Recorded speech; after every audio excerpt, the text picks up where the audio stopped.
What's up, guys? It's Niko here, and I'm bringing you another Doctor Who review, this time Series 9, Episode 9, 9X09, titled Sleep No More, which is apt for me because it's actually pretty late at night.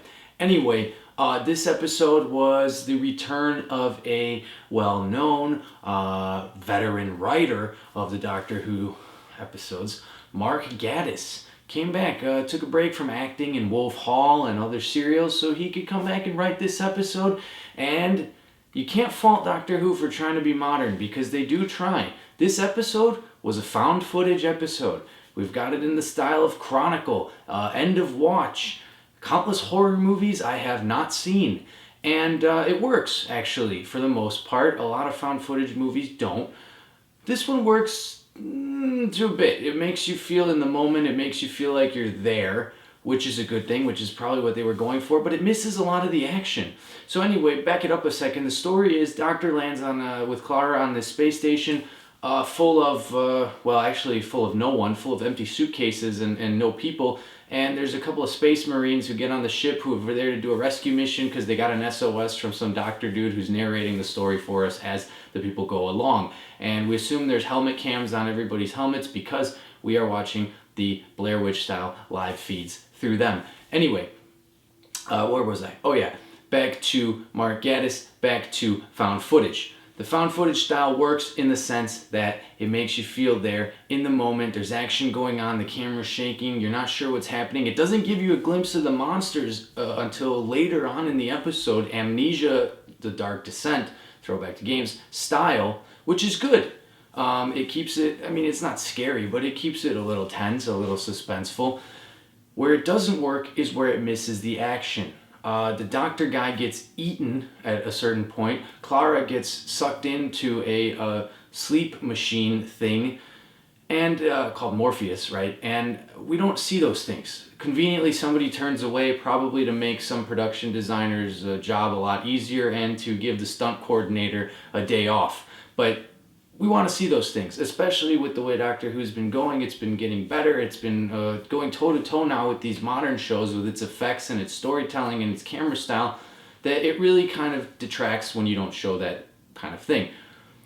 There was a lot of cool tech stuff I really did like. A lot of little future things that they don't explain, like the map hologram projection. Looking at the wall, see the map, or a type screen you can type on or hit buttons or whatever. Cool stuff. The little knob for night vision, great stuff. What I didn't understand so much was the story. These are sand people.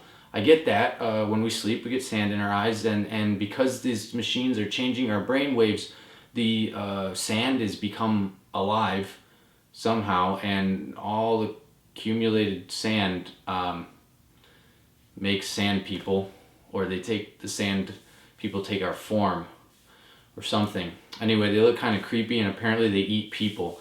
Not sure why that is. That's the equivalent of like eating your own creator, which not even Frankenstein did. He just wanted to kill him. A lot more understandable. Would have been a lot easier to understand their motivations. Anyway, for whatever reason, this doctor guy, whatever, doesn't matter, guy with the glasses, he wants to kill all humans because this is a new life form for him. So in that sense, it's another typical mad scientist story. Although this one ended very strangely. I did not understand exactly what was happening. I'll admit, it might be me, might be the story, but I couldn't really follow, especially at the end. We've got Chopra in the area. He gets like killed by something, eaten by something, turned into the monster thing. Where is he when they get into that room? I don't know. The doctor doesn't know. He keeps saying something weird's going on. I feel like we're supposed to be getting something from that. And the next episode doesn't seem like a counterpart to this one. It's like they're ending their streak of two-parters. Maybe they'll come back to it again, but as of right now, I can't really say what I watched or what was going on. The coolest part to me was that the dust particles were all their own little live feed cameras, which was interesting that he could tap into that. If they're an organic compound, I don't know how he taps into it with the sonic glasses. But what I got from it was the doctor wants to bring the sand people, not the doctor, the good doctor, but this doctor scientist guy wants to bring the sand people to Earth so that they can eat everyone and make more of themselves while people are sleeping, maybe.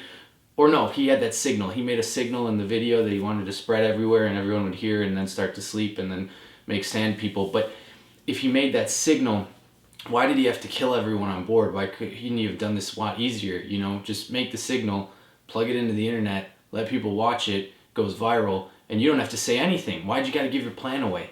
Typical mad scientist stuff, I guess, right?